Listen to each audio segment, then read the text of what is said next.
Back to back 2 losses for Chennai Super Kings এবং SRH কালকের ম্যাচটা জিতে পয়েন্টস টেবিলটা কিন্তু খুলে দিল।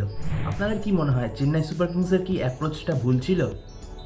কি খামতি ছিল চেন্নাই সুপার কিংসের মধ্যে? কালকে কোনো ক্যাপ্টেন্সি ফ্লস ছিল? সেটা নিয়ে ডিসকাশন করব। চলুন শুরু করা যাক আজকের ম্যাচ রিভিউ।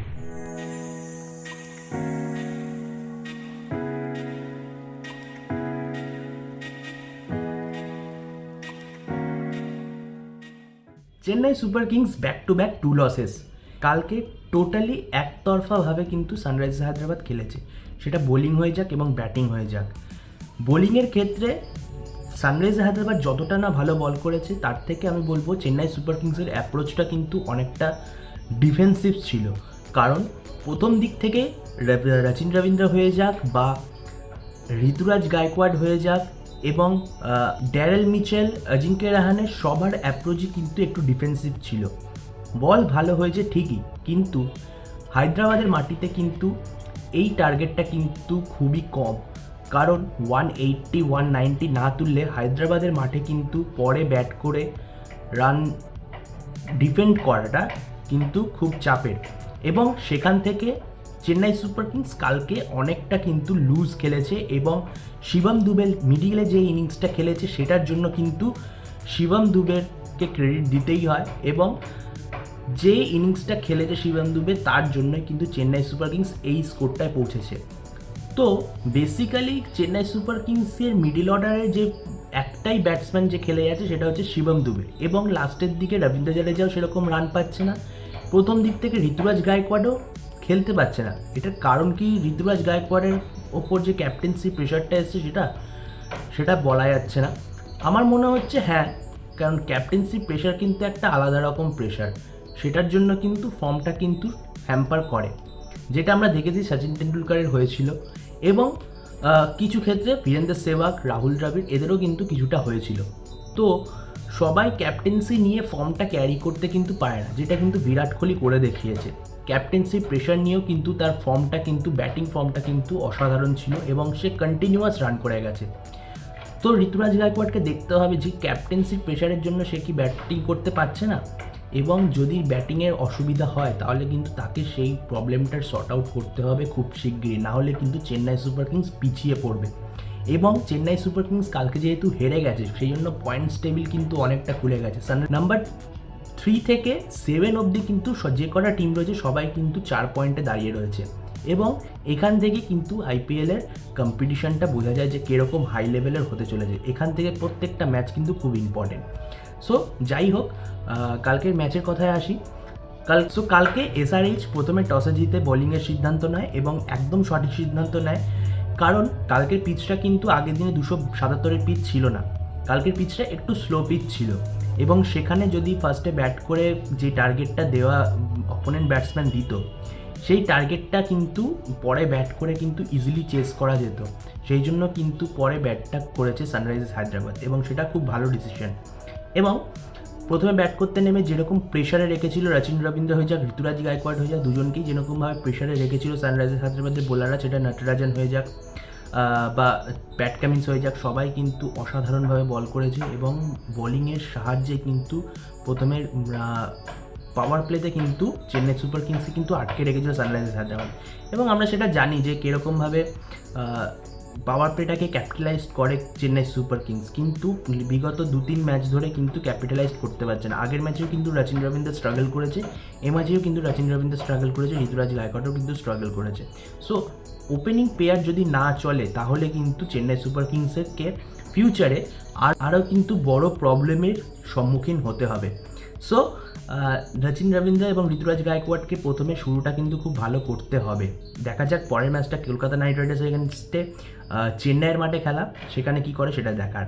এবং অজিঙ্ক্য রাহানেকে বলতে হবে যে অজিঙ্ক্য রাহানে কিন্তু কালকে খুব বাজে খেলেছে, এবং অজিঙ্ক্য রাহানের যে অ্যাগ্রেসিভ ব্যাটিংটা আমরা আগের বছর দেখেছিলাম সেটা কিন্তু এবছর দেখতে পাচ্ছি না। সেটা ফর্মের জন্য হতে পারে, এজের জন্য হতে পারে, মেন্টালিটি এবং অ্যাপ্রোচের জন্যও হতে পারে। সো অজিঙ্ক্য রাহানেকে দেখতে হবে যে মিডিল অর্ডারে কিন্তু তার ওপর অনেকটা নির্ভর করে রয়েছে চেন্নাই সুপার কিংস, এবং সে যদি স্লো খেলে দেয় পাওয়ার প্লে হোক বা 6 থেকে 10 নম্বর ওভার অবধি হোক, সেটা কিন্তু টিমের জন্য কিন্তু খুব বড় একটা প্রবলেম ক্রিয়েট করবে। সো অজিঙ্ক্য রাহানেকে ফার্স্ট খেলতে হবে এবং লাস্ট মিডিল অর্ডারের দিকে এসে শিবম দুবে যে পারফরমেন্সটা দিচ্ছে সেটার জন্য চেন্নাই সুপার কিংস কিন্তু বেঁচে যাচ্ছে। এবং চেন্নাই সুপার কিংসকে আরও কিন্তু শিবম দুবের যে ডিপেন্ডেন্সি শুরু হয়েছে সেটা থেকে কিন্তু বেরিয়ে আসতে হবে। লাস্টের দিকে ধোনি অনেক পরে নামছে, লাস্টে 2 বল 1 বলের জন্য নামছে, 1 ওভারের জন্য নামছে, সেটা কিন্তু চেন্নাই সুপার কিংসের জন্য কিন্তু কোনো লাভদায়ক নয়। তাকে হয় একটু ওপরে আসতে হবে, নয়তো কিন্তু পুরো রেসপন্সিবিলিটিটা ধোনির বাদে বাকি প্লেয়ারদের নিতে হবে পারফরমেন্স করার জন্য।